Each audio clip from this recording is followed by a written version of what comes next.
Череда новогодних елок стартовала. Двери своего театра на праздничной интермедии открыл и Казанский театр юного зрителя. В этом году артисты придумали для ребят много нового и интересного. На детском празднике побывала моя коллега Алина Хусаинова.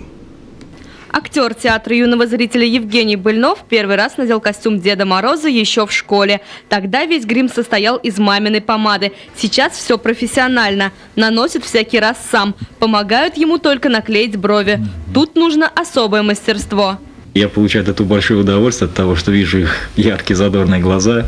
То, что они все еще до сих пор верят в сказку. Даже в наш век интернета и новых технологий все равно они верят в сказку. Бывало так, что и за бороду дергали, или там брали за руки, а когда руки, так как в театре немножко прохладно все-таки, за руки берут и когда трогают и говорят, что он холодный, он настоящий Дед Мороз, это такая радость.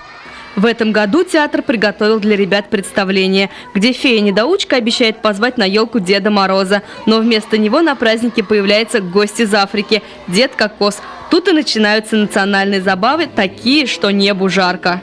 Очень хорошо. Я когда появляюсь под елочкой и в итоге объявляю, кто я такой, дети веселятся, как, наверное, давно не веселились, хотя я, как вы понимаете, не первый год под елочкой прыгаю и скачу, но в этот раз особенно меня тепло встречает. Мне очень понравился Дед Кокос, представление было очень хорошее, очень всем понравилось.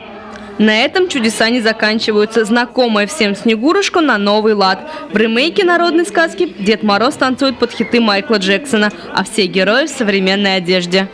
Если дети взрослее приходят, как-то с ними на равных уже.